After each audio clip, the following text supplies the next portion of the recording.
Bismillahirrahmanirrahim. Assalamualaikum warahmatullahi wabarakatuh. Kawan-kawan, kita sekarang bicara tentang ideologi. Ini merupakan kajian yang cukup eh, ya dari segi karir sebuah konsep disebutnya ya. Ini paling melejit pada abad ke-20 ya.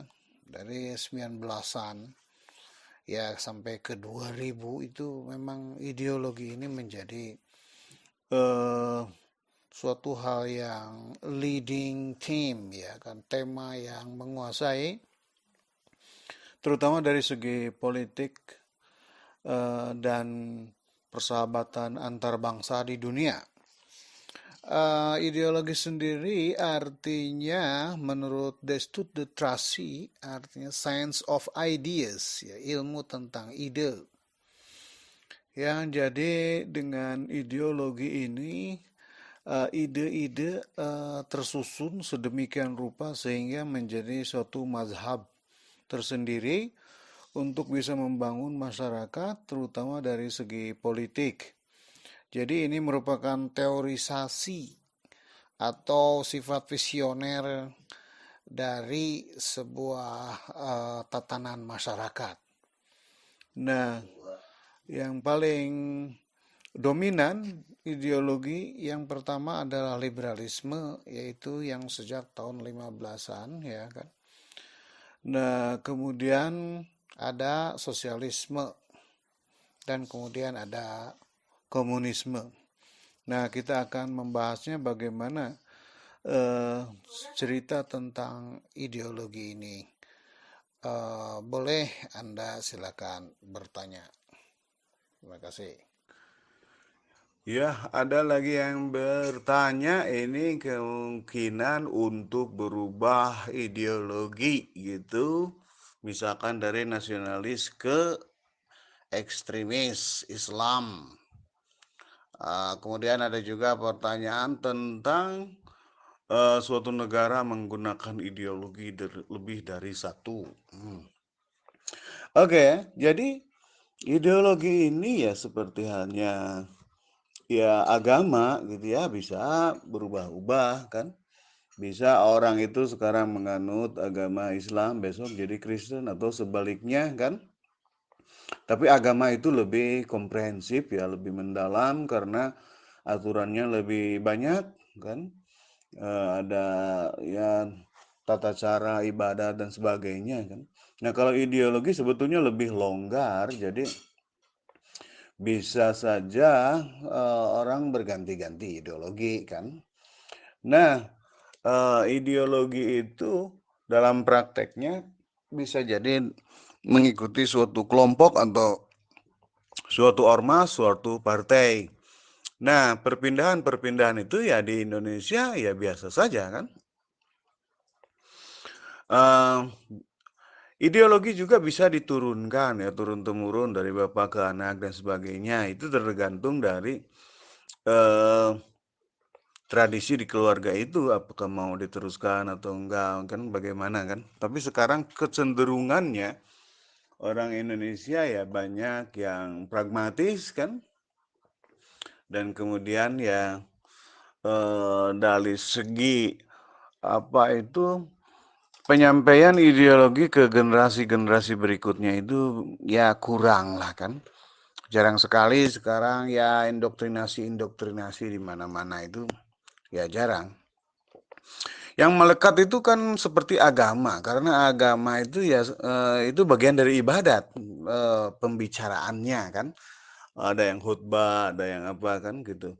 Nah, kalau ideologi kan yang kemudian politik ini ya nggak terlalu perlu banget kadang kan. Gitu. Jadi ya kecuali pas mungkin musim-musim pemilihan gitu. Ya jadi kurang lah itu pembicaraan tentang ideologi ini kan. Nah kalau ada yang kemudian pindah, yaitu seperti halnya pindah agama juga, jadi namanya konversi kan. Karena begitu pindah itu teman-teman akan lain, buku rujukan yang dipegang akan lain kan, garis-garis perjuangan yang akan dilanjutkan ya lain-lain kan. Nah itu sah-sah saja kan gitu. Dan itu ya manusia kan mempunyai kebebasan berkehendak, free will kan, termasuk menentukan nasibnya sendiri. Termasuk dalam hal ini ideologi juga kan bagian dari kehidupannya yang akan dia jalani, ya kan.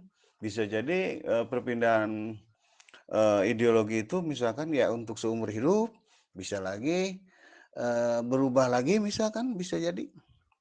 Nah kayak gitu. Jadi sebetulnya biasa-biasa saja. Ya silakan-silakan saja kan gitu.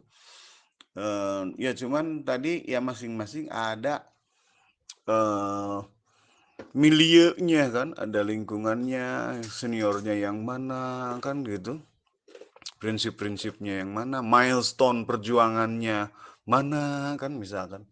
Kalau yang misalkan Partai Sosialis ini kan tokoh-tokohnya kan ide-idenya begini, ya itu berarti harus semuanya ya berganti lah kan gitu. Nah, kalau dalam suatu negara menggunakan ideologi lebih dari satu, ya itu memang ideologi itu dalam suatu negara itu pasti beda-beda. Karena ya orangnya mempunyai cita-cita politik yang berbeda kan gitu. Jadi pesawat politik ini kan cita-cita politik gitu teorikan secara sistematis, secara radikal, ke akar-akarnya secara sekomprehensif mungkin kan. Jadi biasa dalam suatu gerakan politik itu ke berbagai lini kan, di berbagai eh, tempat juga kan masif kayak gitu kan, sistematis, masif. Nah itu, jadi Indonesia tentu saja bisa beda-beda. Misalkan ya karena ya tradisinya juga beda-beda.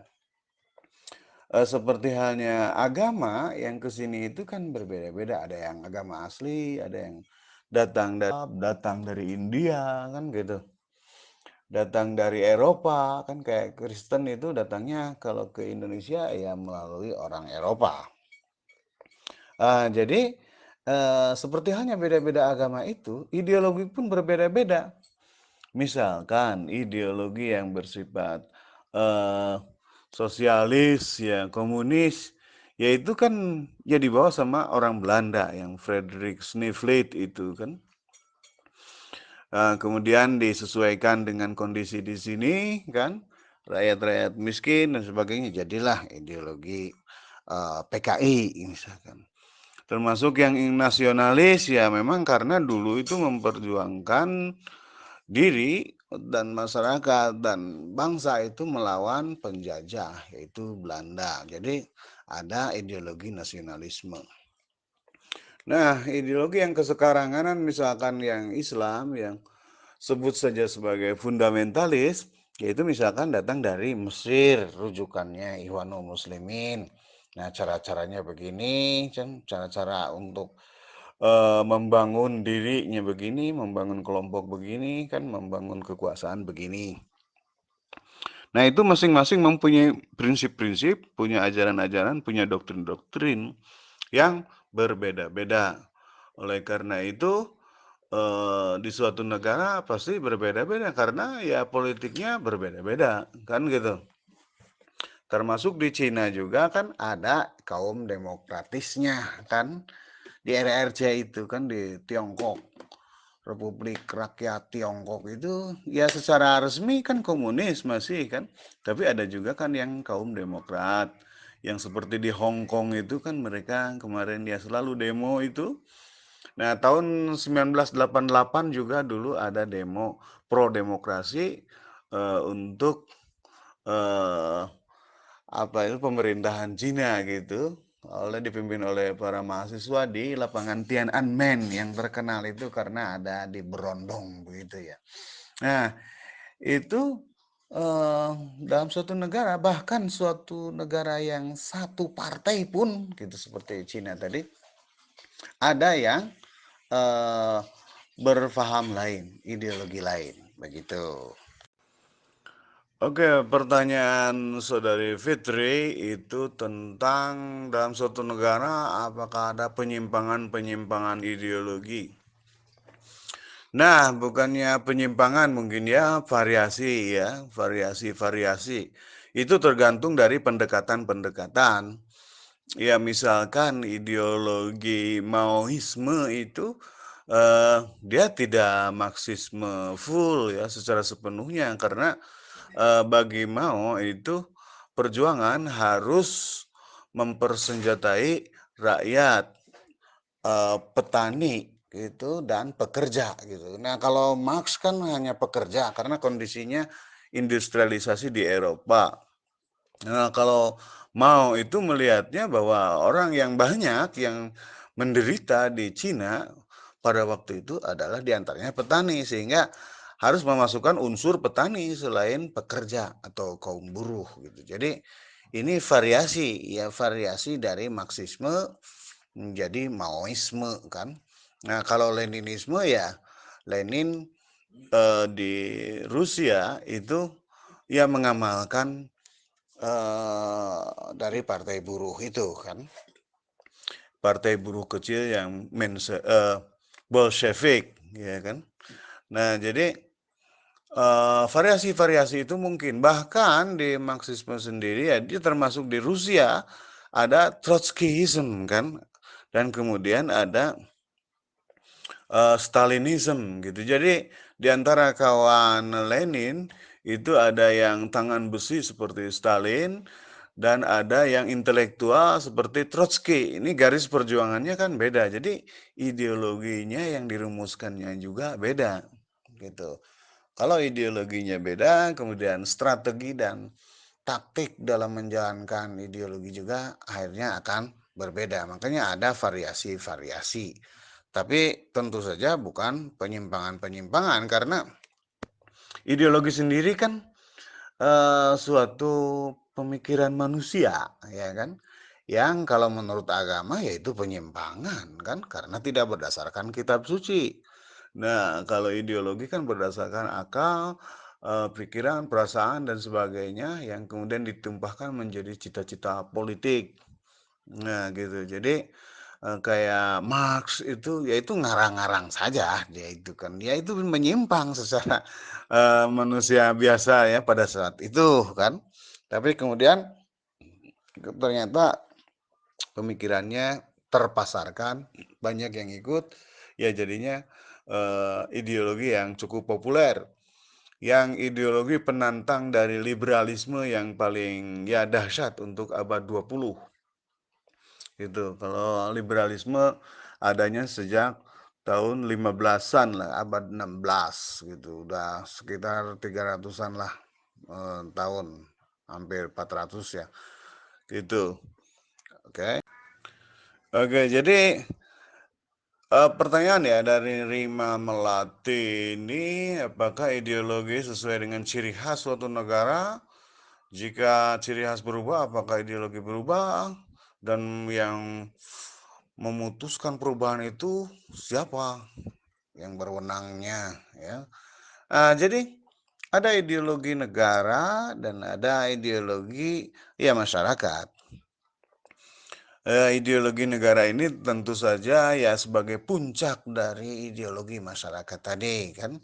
Cuman sebagai suatu puncak karena di atas disampaikan yaitu tergantung dari ya masyarakatnya itu sendiri. Kemana arah negara ini mau dibawa kan? Itu menjadi ideologi. Nah, biasanya bukan yang menjadi berubah itu adalah kondisi atau pemikiran dari pemimpinnya kan. Kalau pemimpinnya mau berhaluan pada misalkan modernisme, pertumbuhan, developmentalisme kan, maka yang dipilih adalah ideologi liberal kan. Yaitu seperti halnya Orde Baru itu dulu mengambil jalan ideologi liberalisme sebetulnya kan dari segi praktek-praktek yang dijalankannya yaitu ada pembangunan bertahap yang 5 tahunan ini memakai ideologi liberal, penulisnya seorang Amerika bernama Rostow, ya, Walt Rostow. Nah, beliau ini apa pemikirannya bahwa perkembangan suatu bangsa itu harus melalui atau akan melalui tahapan-tahapan gitu kan dari yang tradisional kepada modern. Yang terakhirnya itu yang tahap kelima dia sebut sebagai take off kan, lepas landas gitu. Jadi eh, ini ideologi yang modern yang diambil oleh Orde Baru misalkan kan. Nah, kalau misalkan selanjutnya Indonesia mau mengikutinya itu pemerataan misalkan dengan ala apa namanya idenya kan dari Marxisme misalkan sama rata sama rasa yaitu ya sosialis komunis kan. Bedanya sosialis dengan komunis ya caranya kan, kalau komunis revolusioner kan masif dan sebagainya. Kalau sosialis dia mengaku melalui jalan parlementer dapat ada partai pemilu dan sebagainya. Tapi jangan salah, yang ideologi komunis pun mengakunya itu bisa sosialis atau bisa demokratis kan. Demokrasi rakyat. Sepertinya Korea Utara, DPRK itu Democratic People's Korean Republic gitu. Republic of Korea, DPRK, DPRK. Nah itu kan jadinya demokrasi rakyat bilangnya kan. Kalau Cina Republik Rakyat. Gitu. Jadi eh, itu karena ini masing-masing punya klaim tersendiri ya kan tentang itu. Tetapi ya isinya kan yang penting kan kita lihat isinya dan gerakannya kan. Gitu. Jadi eh, ideologi itu tergantung pada akhirnya itu eh, pemimpin-pemimpin negara itu mau dibawa kemana. Karena ideologi itu nanti ketika gerakan dalam kebijakan itu ya banyak strategi dan taktik yang ini kan.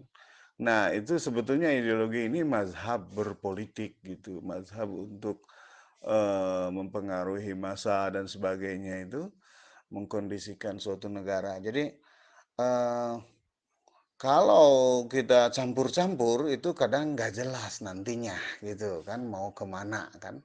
Nanti termasuk dalam pengaturan ekonominya juga akan membingungkan termasuk kepada ya para menterinya, rakyatnya gitu kan mau gimana mau apakah pasar bebas gitu atau pasar diatur, pasar terpimpin kan. Nah itu.